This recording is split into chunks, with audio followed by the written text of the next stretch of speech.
ចឹងនៅលើក្បាល drone នេះគឺជាបណ្ដុំនៃប្រព័ន្ធសមត្ថភាពទាំងស្រុងដែលហៅថាប្រព័ន្ធសមត្ថភាព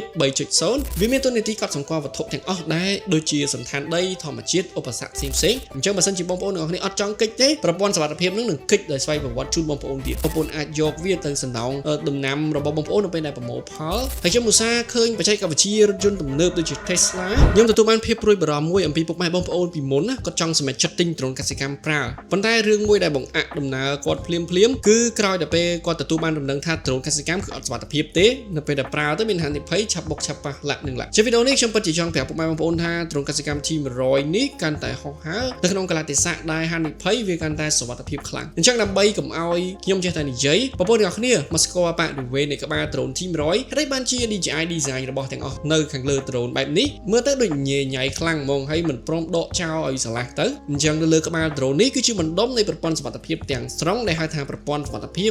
3.0 ឬក៏សំដៅដល់ប្រព័ន្ធសុវត្ថិភាពវៃឆ្លាតនិងស្វ័យប្រវត្តិសុវត្ថិភាពបំផុតដូច្នេះដើម្បីសុវត្ថិភាពបំផុតវាមានចំណែកចូលរួមសំខាន់ពីផ្នែកទាំង4ទី1 LiDAR វាមានតួនាទីកត់សម្គាល់វត្ថុទាំងអស់ដែរដូចជាសណ្ឋានដីធម្មជាតិឧបសគ្គផ្សេងៗដើម្បីចាប់យកនៅរឿងរ៉ាវហើយក៏វិភាគឲ្យសុក្រិតសិនដែលវាដំណើរការចាប់យក3សែនចំណុចទាំងតូចទាំងធំទាំងទូចយើងមើលមិនឃើញឬក៏ធំខ្លាំងនៅក្នុងរយៈពេល1វិនាទី3សែនចំណុចក្នុង1វិនាទីបងប្អូនហើយជាទូទៅនៅក្នុងវិស័យបច្ចេកវិទ្យាទំនើបឬក៏បញ្ញាសិប្បនិម្មិត AI ហ្នឹងឲ្យតែគេឮឈ្មោះ LiDAR គឺគេដឹងច្បាស់ហើយអំពីមុខងារទំនើបភាពសុក្រិតរបស់ LiDAR ថាវាដំណើរការមិនហើយខ្ញុំឧស្សាហ៍ឃើញបច្ចេកវិទ្យារថយន្តទំនើបដូចជា Tesla ឬក៏វិស័យយោធាគេប្រើបំពាក់នៅលើនាវាចម្បាំងយន្តហោះចម្បាំងដើម្បីកំណត់យកគោលដៅឲ្យកាន់តែសុក្រិតទី2 Penta Vision System វាគឺជាប្រព័ន្ធមួយដែលបងប្អូនទាំងអស់គ្នាឃើញថាមានកាមេរ៉ាចំនួន5ដែលមាននៅខាងលើក្បាលរបស់វា4និងនៅខាងមុខ1វាមានតួនាទីដែលរួមគ្នា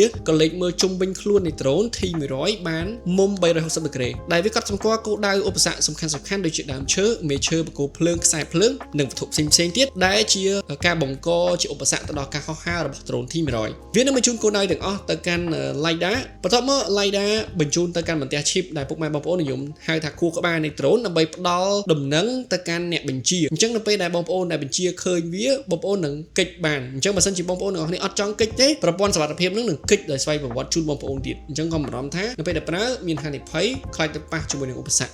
ទី3 Millimeter Wave Radar វាគឺជា radar មួយដែលដើរតួនាទីប្រឈមមុខជាមួយនឹងអាកាសធាតុភ្លៀងធ្លាក់ខ្លាំងខ្យល់ធូលីនិងកលៈទេសៈខ្សោយពន្លឺវាផ្ដល់នូវលក្ខណៈមួយបែប sport មានន័យថាវាដំណើរការបំពេញបន្ថែមចំណុចខ្វះខាតទាំងអស់មិញដែលវាជួបប្រទះនឹងដើម្បីពង្រឹងសមត្ថភាពឲ្យកាន់តែសុវត្ថិភាព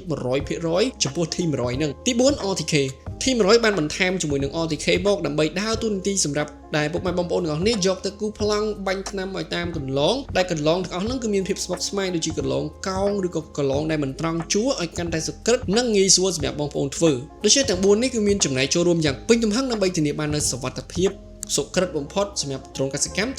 T100 មានលទ្ធភាពដាក់ធុងបាញ់ថ្នាំបាន100លីត្រធុងព្រុសដាក់បាន100គីឡូដែលយើងអាចយកទៅប្រើទៅលើដំណាំឬក៏កសិកម្មដីរាប់រយហិកតាវាធ្វើការបានលឿនរហ័សចំណេញពេលវេលាសម្រាប់ពុកម៉ែបងប្អូនដែលចង់ចំណេញទំហំខ្សែទឹកថ្នាំអាចសេរីបានក្នុងទំហំតូច50មីក្រូនឬក៏អាចសេរីទៅជាទំហំដំណក់ទឹកក៏បានផងដែរសម្រាប់លំហូរក្បាលបាញ់គឺមាន2ជម្រើសទី1គឺក្បាលបាញ់2ផ្ដល់អត្រាលំហូរ30លីត្រក្នុង1នាទីក្បាលបាញ់4ផ្ដល់អត្រាលំហូរ40លីត្រនៅក្នុង1នាទីកាន់តែផ្ដល់នូវអត្ថប្រយោជន៍ដែលជួយបងប្អូនច្រើនមែនទែនគឺមុខងារសណ្ដោងអីវ៉ាន់ថ្មីមុខងារមួយនេះគឺវាអាចសណ្ដោងបានទម្ងន់រហូតដល់80គីឡូក្រាមបងប្អូនអាចយកវាទៅសណ្ដោងដំណាំរបស់បងប្អូននៅពេលដែលប្រមូលផលក៏បានឬក៏ពុកម៉ែបងប្អូនគាត់ថាចង់សណ្ដោងឧបករណ៍កសិកម្មដែលបងប្អូនប្រើនៅក្នុងកសិកម្មក៏បានឬក៏សណ្ដោងតាមដែលបងប្អូនទាំងអស់គ្នាចង់សណ្ដោងព្រោះភាគច្រើនខ្ញុំឃើញគេប្រើដើម្បីសណ្ដោងដាក់ទៅក្នុងឃ្លាំងណាបងប្អូនអញ្ចឹងវាធ្វើការលឿនដោយត្រូវការមនុស្សតែ2នាក់ដើម្បីរៀបចំជាមួយនឹងការបញ្ជានៅក្នុងតេឡេតែប៉ុណ្ណោះម្យ៉ាងវិញទៀតបើសិនជាពុកម៉ែបងប្អូនទាំងអស់គ្នាប្រើយើងសណ្ដោងស្រាប់តែ